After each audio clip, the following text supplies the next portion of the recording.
Hey peeps, welcome to another video. Today it is my Sorrento jacket review and how to line a Sorrento jacket tutorial. I have waxed lyrical about this jacket in a couple of waffles and the October-November lookbook, which is all behind me here. So I won't go into too much detail, but it is an incredibly well written pattern. I thought it was well thought out, really well put together. I don't agree with the sizing. I have done a straight size 10 with an inch taken out of the length of the body of the jacket and then an inch and a quarter added to the length of the sleeves. The size 10 is for a 35-inch bust. I have a 38-inch bust. It is snug. It's a finished garment measurement of 40.5 inches. It is snug, but if I had done the size 14, which was for a 39-inch bust, with a 44.5-inch finish measurement, I feel like it would have drowned me. My waist is 28 inches, which puts me in the size 10, which is the size that I've made. I think the finished garment measurement is 35 inches, and again, I don't mind that. I like how it looks. I can easily do this jacket up over my waist if I want to. I can get it done up over my bust as well, but I probably will never wear this jacket done up. For me, that's not the purpose of a denim jacket, but that is something to bear in mind if you would like to do your jacket up. Just have a look at the amount of wearing ease that is put into this pattern, because I do think if I'd made the size 14 as suggested, it would have drowned me. So there is that to consider. They've written the instructions really well. This is, I would say, an intermediate, so it's so well written that you, like a super confident beginner, could totally give this a try. There aren't too many techniques or things in there that are overly complicated, and it's really well explained in the instructions. There are some fiddly bits that you might want to sort of practice beforehand if you've never done that kind of thing before, but yeah, a confident beginner, intermediate, so yeah, it was fun. It was fun to put together. I like the way that the instructions were written as well, that they got you to do as many processes as you could before you then needed to change over to top stitching. So there was a lot of construction of certain elements of the jacket, like the cuffs, the front plackets, the collar, the flaps, the front body of the jacket, the back body of the jacket, the yoke portion, the waistband. You made all of those individually before you then changed over to top stitching thread to start doing some of the detail work. I really like how the pockets have gone in. I think those are great. So as you guys know, I am not a fan of unlined jackets, so I have fully lined this one. It's like printception here going on, and I have got a really beautiful slippery, let's see if I can get these buttons undone without them popping off. These are the prim denim buttons that you hammer on, and I'm ever so nervous that they're gonna pop off. But you guys promised me that they won't, so I can't get the cuff undone. There we go. So I've lined the sleeve of this one in a striped silk that I got from Selvage and Bolts. If I wear these cuffs turned up, rolled up, I think that's going to look really cute. I've used Lena Crepe, Lady McElroy Lena Crepe, for the main body of the jacket to line it. I didn't use that for the sleeves because I don't think it's slippery enough. You definitely need a slippery fabric for the sleeve lining. That is my whole purpose in lining a jacket, is so that it slips easily on and off. I hate having to fight my way in and out of jackets, and I can just imagine me with denim on trying to fight it over this viscose challis, for example, and it just being annoying. So that's why I decided to fully line this jacket. When I showed you guys this one, you asked for a tutorial, so I made another one. I mean, technically I made this one to rescue this amazing wool, which is from Lady McElroy. It's called Ocean. It was £20 a metre. I was making a cape from this, and I made the main body of the cape, tried it on, and it was laughably Jedi-like. I managed to rescue that cape, or butcher it for parts depending on your point of view, and turn it into a Sorrento jacket. I went for the Sorrento jacket because all of the pattern pieces other than the sleeves are tiny, so I knew that I would be able to cut these pattern pieces out of the body of the cape with no problems, and the only piece that I had to cut out of my remaining fabric was the waistband. So I have filmed the process of putting the lining into this jacket. What I've done is off camera make all of the steps of the jacket up until the point where you start having to put the lining in. So I'll tell you what number step you need to get to, then you need to start following along with me. I would do the same throughout, so I'll show you the little extra bits that you need to do to put this lining in, and then you just carry on with the steps of the instructions until the next time I stop and say, and now we've got to step 70 and you need to do this. With this one, again, Lena crepe, because I had a lot of it left over. I don't have any left over anymore. On the sleeve, again, I wanted something nice and slippery, so I've gone for a viscose acetate blend. Again, Lady McElroy. This entire, I'm just Lady McElroy everywhere here, because this denim is from Lady McElroy as well. So yeah, viscose acetate blend here. Only part of the instructions that I found slightly confusing was the continuous lap.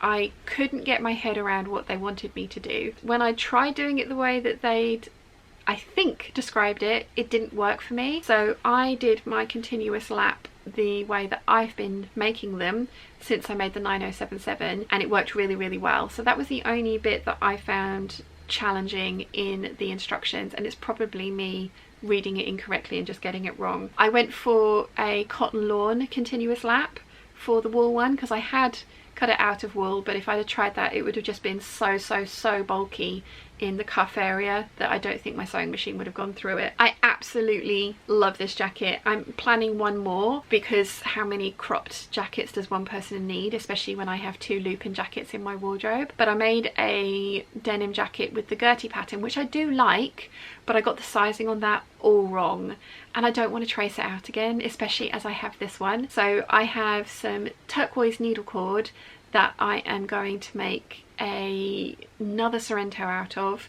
I'm going to line it with the Hydrangea Story cotton lawn in the body, and then again nice slippery sleeves. That will be the final Sorrento for a while, because as I mentioned, who needs that many cropped jackets? I do.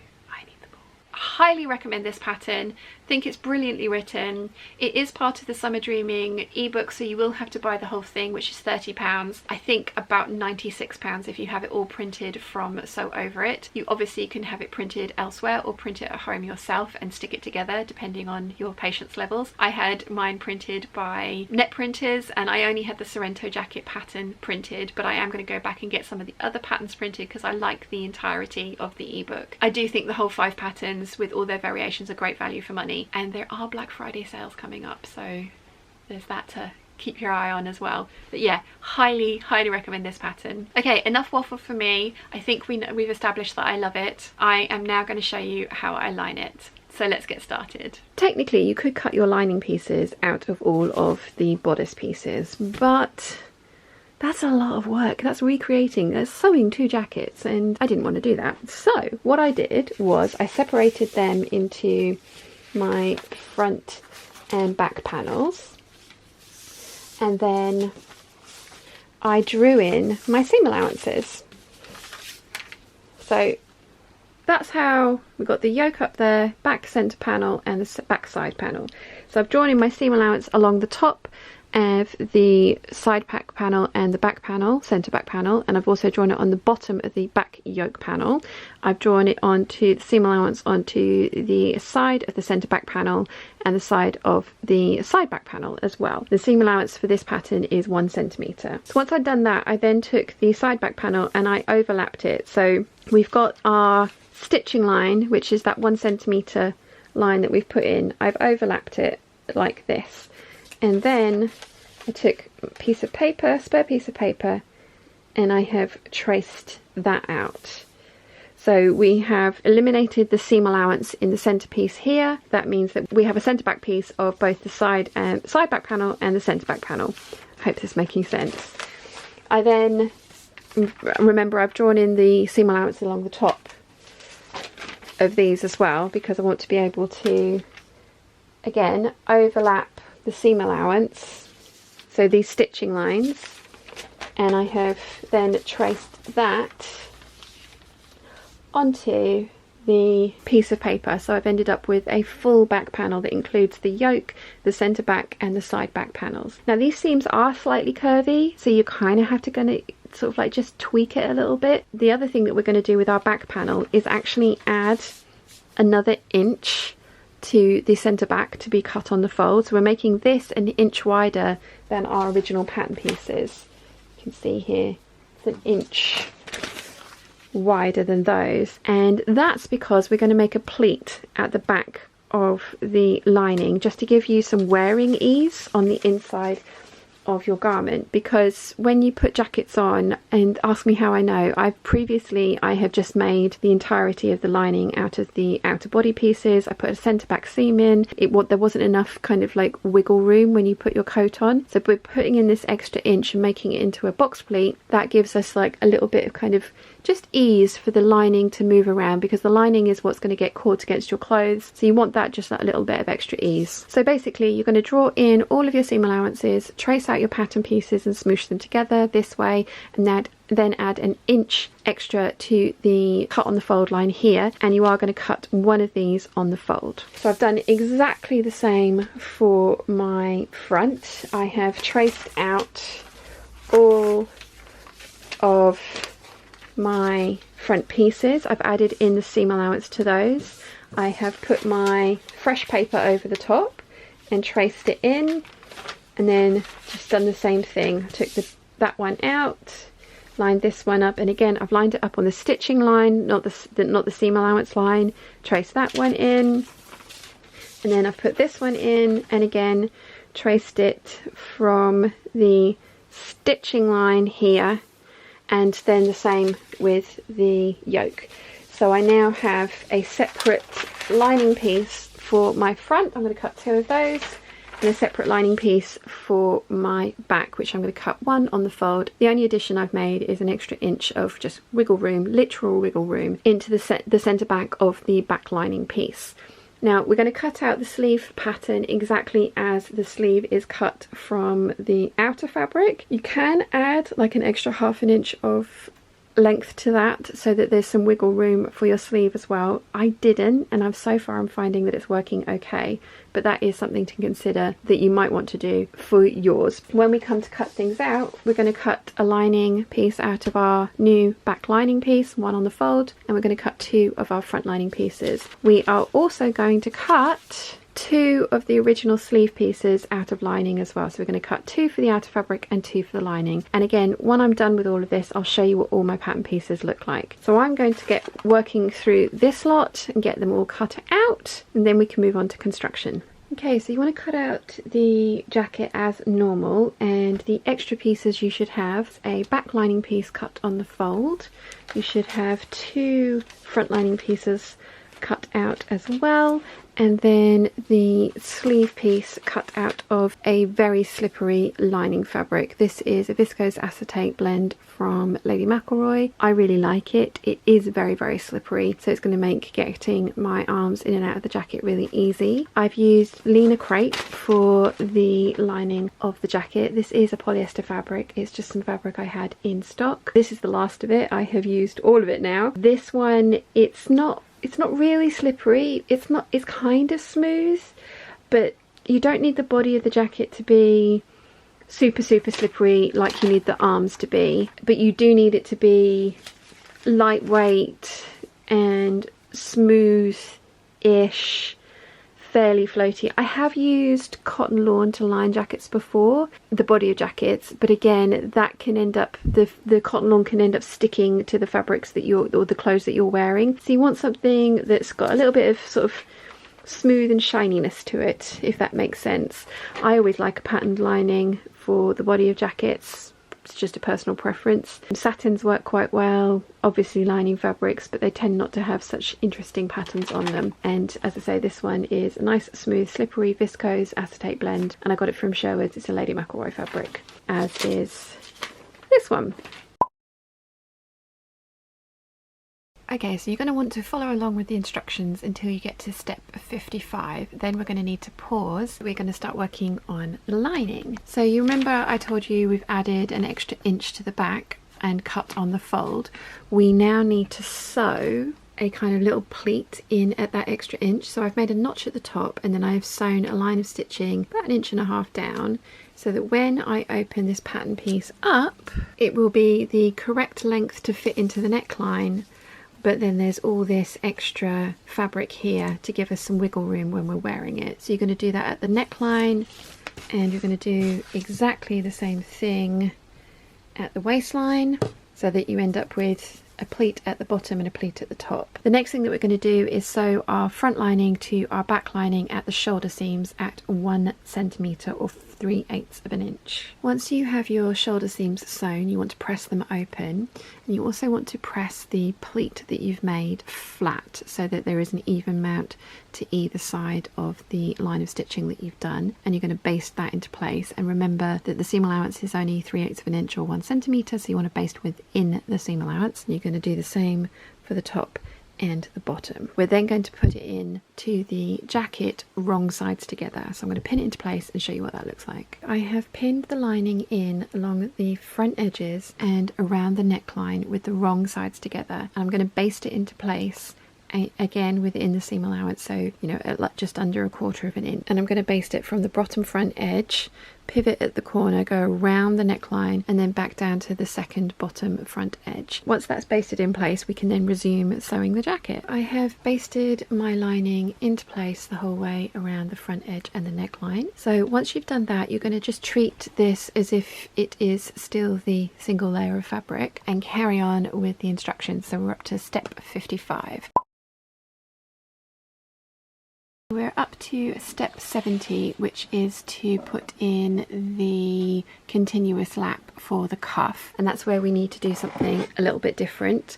So I've marked in my continuous lap, and I have my sleeve lining with the wrong side together with the outer. So this is the wrong side, this is the wrong side. So I'm looking at the right side here, right side there. So with wrong sides together, I've pinned them together.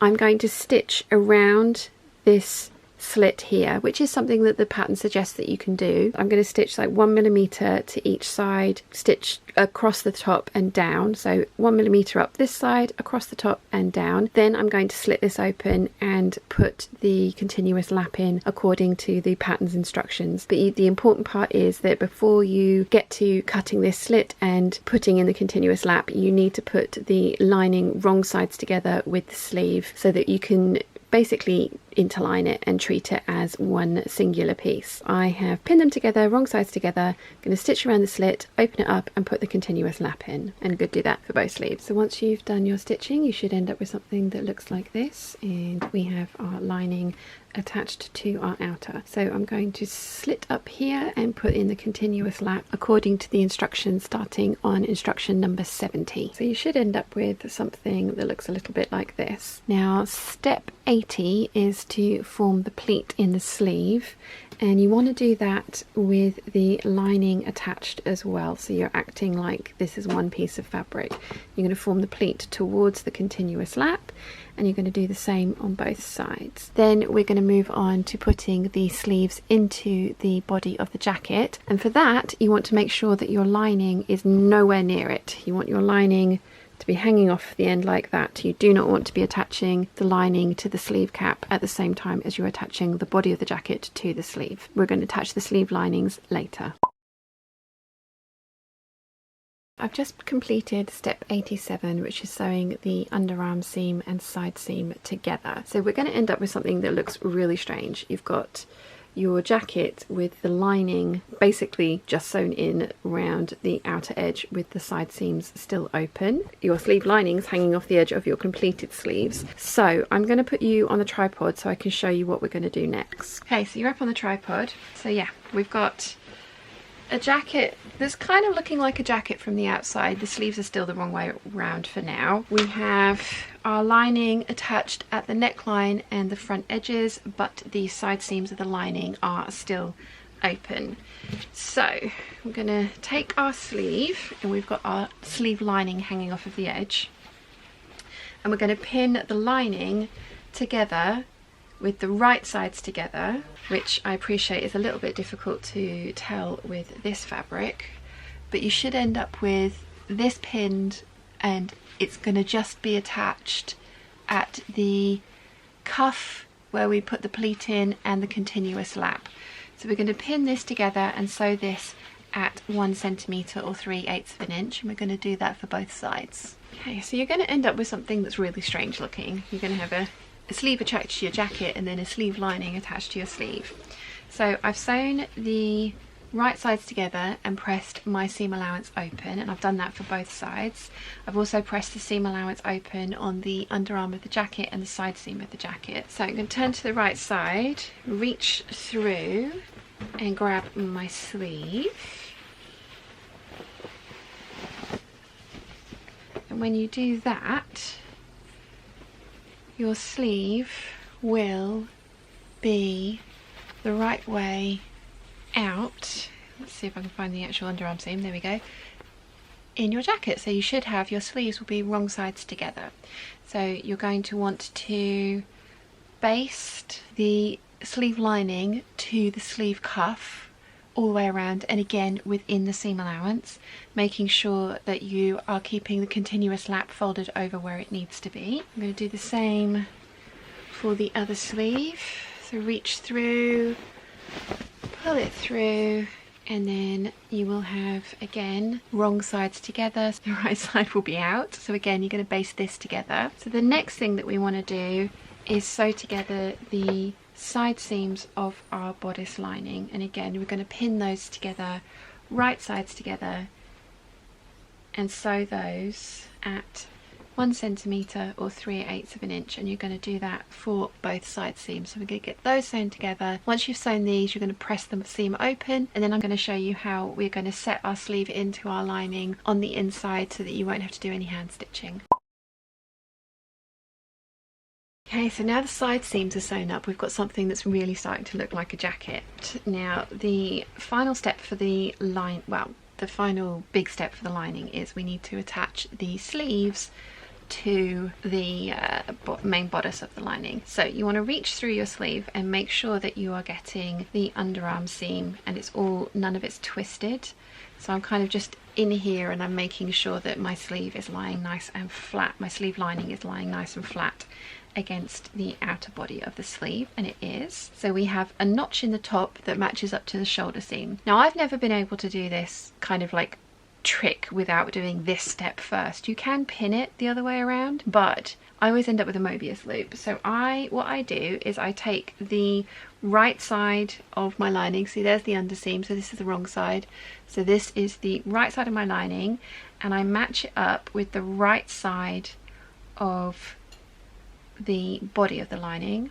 So I'm matching up the top shoulder notch there with the shoulder seam of the body of the lining, and I'm going to pin it in place. Okay, so that's now how it's going to look when we're finished. Now I'm going to reach between the body of the jacket, and so we've got the jacket there and the lining. I'm going to reach between those, and I'm going to bring everything kind of like out, so we've got wrong sides facing me and right sides are still together, and I've never been able to get it to pin it so that like this without this original pin in. So I'm going to just reposition that pin, and then I am going, and it does get a little bit fiddly but you can totally do it, I am going to keep pinning the sleeve lining and the main body of the jacket lining together. So there isn't any gathering stitches needed for this because you are meant to set this sleeve in flat, so the sleeve head fits perfectly into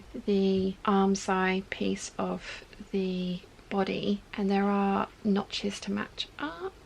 So you're just going to go around and you're going to pin right sides together the whole way around, and you're going to pin from the top of the sleeve head, so that shoulder seam, down to the underarm seam and this side seam, and pin those together, and then just pin the rest of it all into place.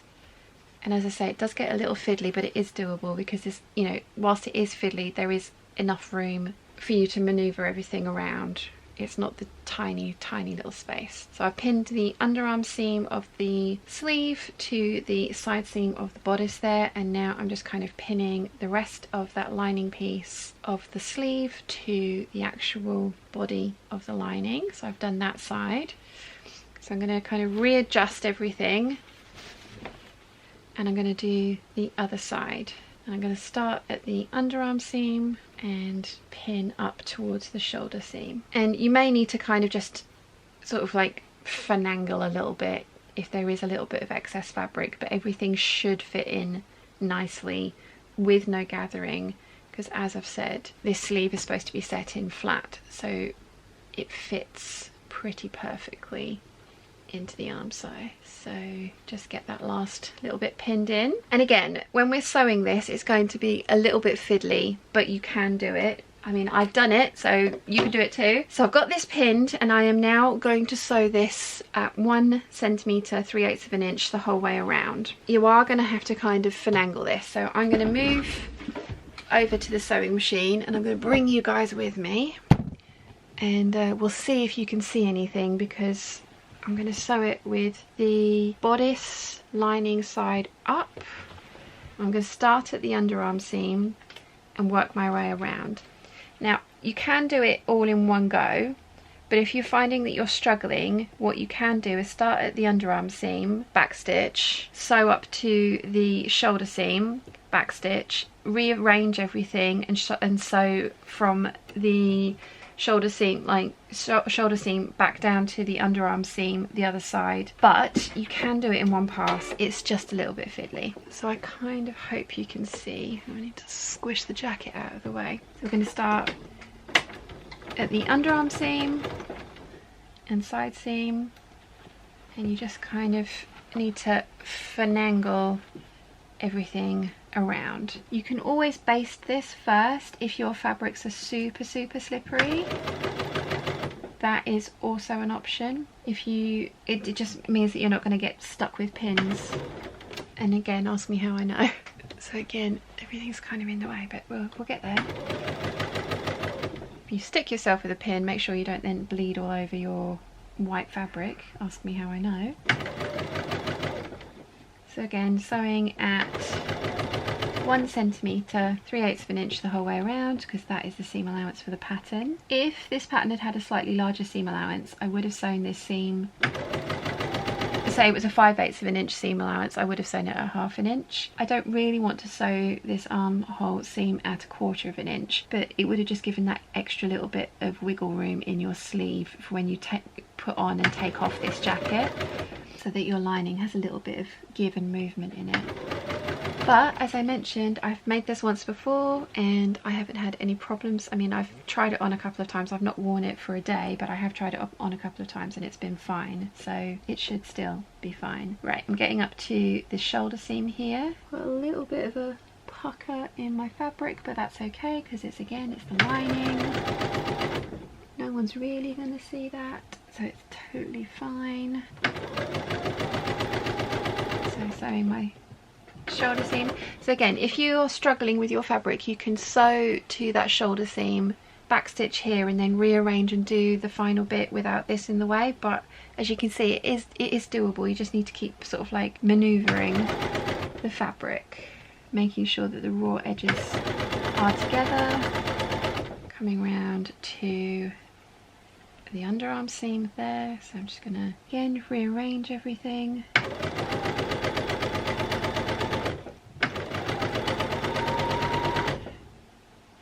Rearrange it all as you need to, and then when you get around back to the underarm seam, we are going to backstitch. And that is the armhole complete. So I'm going to trim off my threads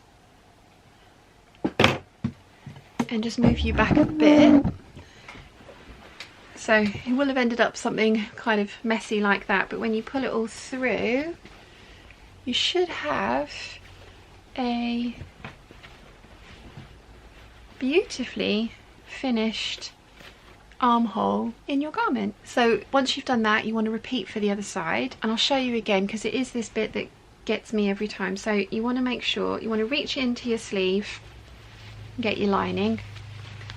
Mine's trying to escape. So I've got I'm going into the lining, and I want to make sure that my underarm seam is nice and straight, that I've not got my lining twisted. So I've done that, bringing it out so that we've got our sleeve there. and taking the notch of the shoulder seam on the sleeve, and I'm matching it up with the shoulder seam of the lining, body lining, and I'm doing it right sides together. And then I'm just going to place a pin in there.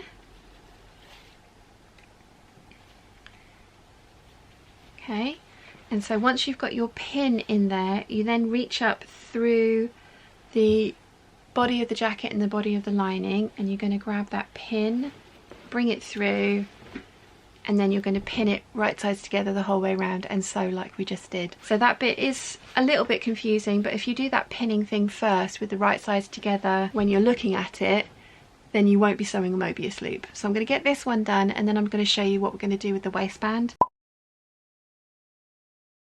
I have pinned the bottom of the lining to the bottom of the jacket, and I am going to baste that in place. And once it's basted, I'm then going to form the pleats in the back of the jacket. Once that's done, we can go back to the original Sorrento instructions for the finishing of the waistband and the cuffs and putting on the buttons. I hope that's all made sense.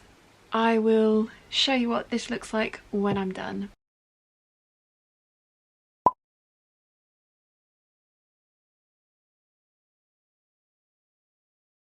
So if you have any questions at all, please let me know in the comments section down below, and I will do my best to answer them for you. I want to say I'm not an expert. I have no idea what I'm doing. I am making this up as I go along. There may be correct ways of properly lining a jacket that I have completely ignored or just done something wrong, but for me, I really like the result that I've got, and I always say that if you end up with something that you love, then you haven't done it wrong. You've done it the way that works for you. That is what I've ended up with, I think. I think you listened to the review. I think you know that I love this jacket. So yeah, I'm very, very happy with how this turned out. So I hope you've enjoyed today's video. If you have, please give it a thumbs up. If you haven't yet, please subscribe, and I'll see you again very soon.